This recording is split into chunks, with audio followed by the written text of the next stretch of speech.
Hi there, it's Kathy, and welcome to another kitchen table conversation. Today, we openly and honestly look at roles of an effective elder care advisor. You should well know there are many people out there positioning themselves as elder experts and elder advisors.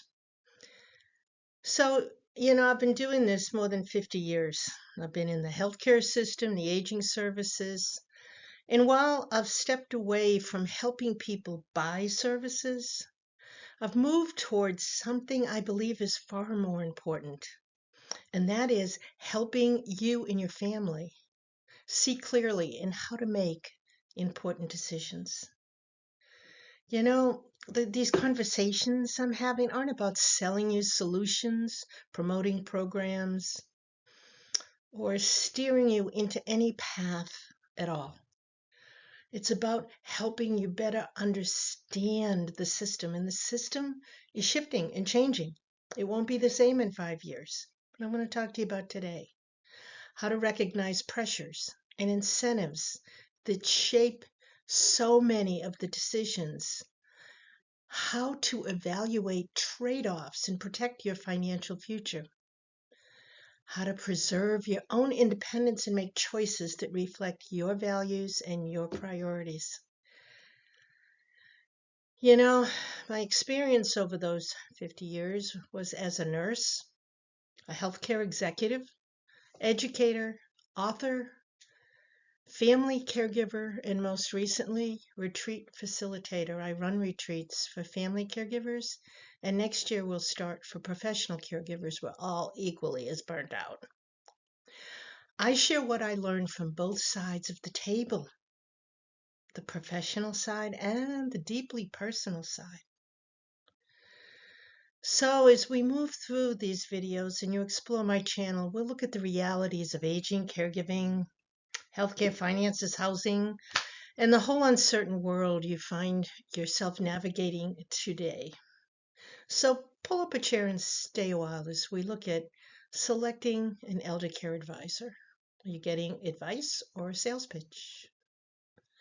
So imagine you're standing in the middle of a storm and your mother has just been discharged from the hospital. Your father's memory is slipping, bills are arriving, everyone is telling you something different.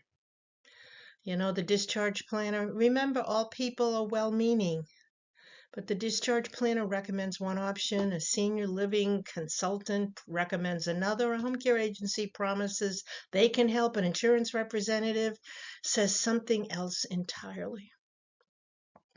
Everyone sounds confident, don't they?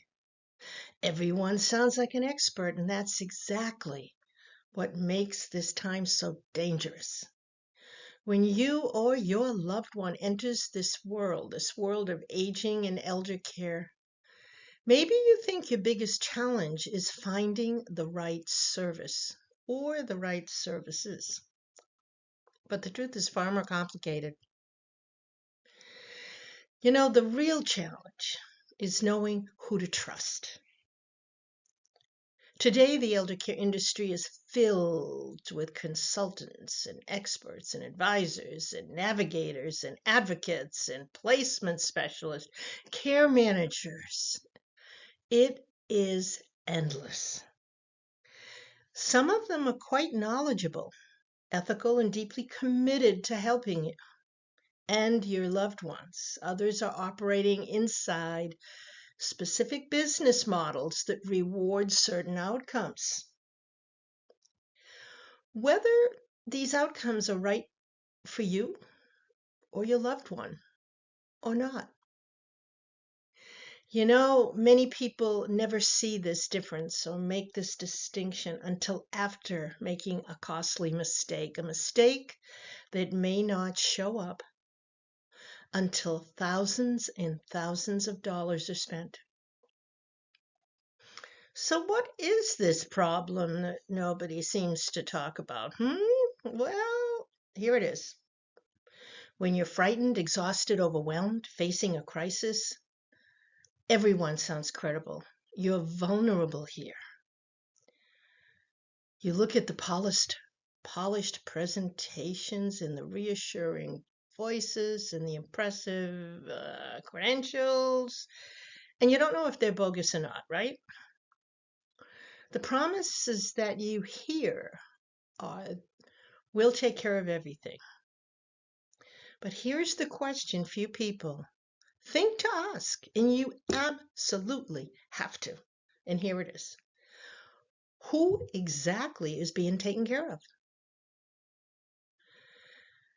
Know that in today's aging services marketplace, advice is rarely separated from incentives. The person sitting across from you may genuinely care and may be compassionate, experienced, and sincere. But, and this is a big but,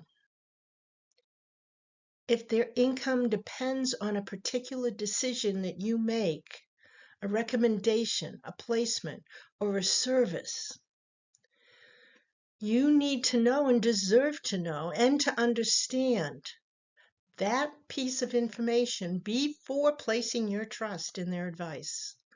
In short, follow the money. So how does the system get this wrong? How did we get here? The Eldercare system was never designed around transparency, much like the healthcare system. The Eldercare system was built over time as a collection of separate businesses, and each business is responsible for a small piece of the larger puzzle. Hospitals, now they focus on admissions and discharging, and as quickly as possible. Home care agencies focus on selling billable hours. Senior living communities, such as assisted living, focus on occupancy and filling their apartments.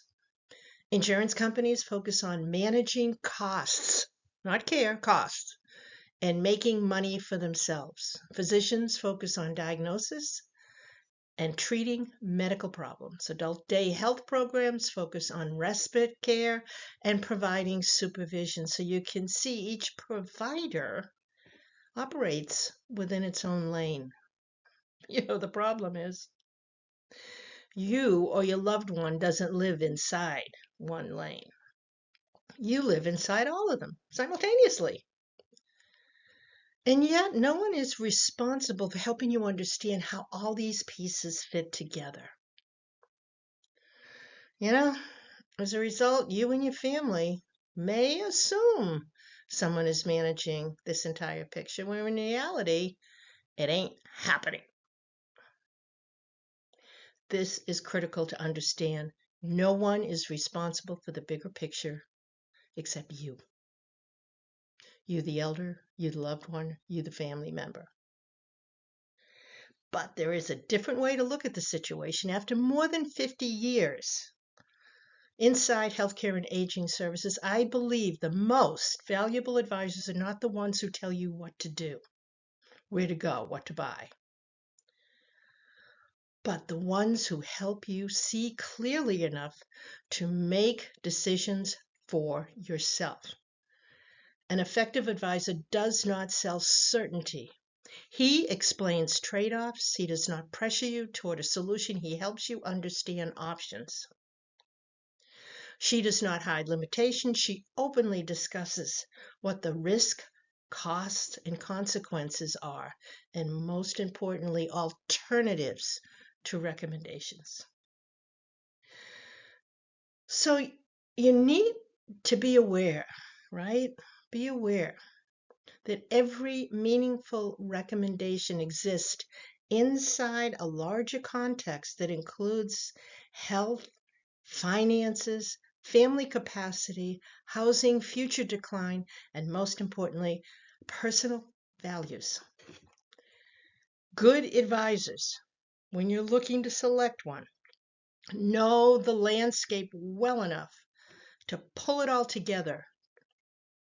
Not to think for you, not to decide for you, but to help you think more clearly. So what's one thing you can do today? I know this is all overwhelming. Here it is. Before trusting any advisor, ask this simple question: how are you paid? If you're not paying them, ask them how they are paid, who is paying them, and then stay quiet and listen carefully. Do they answer directly? Do they explain their commissions, their referral fees, or financial relationships? Do they become defensive or vague? Do they get uncomfortable? Transparency is often the fastest way to distinguish guidance from sales.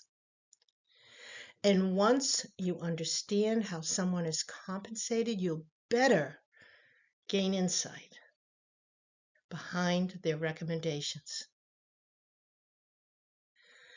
There are advisors out there that you pay directly. If this is so, then you and your loved one are their client. If someone else is paying this advisor, then you or your loved one becomes a product. This is a clear differentiator, and you need to understand this. It sounds harsh, but it is a truth worth remembering. Every provider and advisor operates within a business model. Remember this. It doesn't make them dishonest, but it does mean that incentives exist, and your responsibility now is not to find the perfect advisor, but your responsibility is to find someone who can withstand this scrutiny. Someone who welcomes your questions, someone who explains their reasoning, someone who acknowledges limitations. In short, someone who helps you understand the landscape rather than pushing you toward a destination. The biggest difference between getting advice or finding yourselves in a sales funnel. Someone is pushing you toward one destination. In this financially driven system, blind trust is not a strategy. Clear thinking is.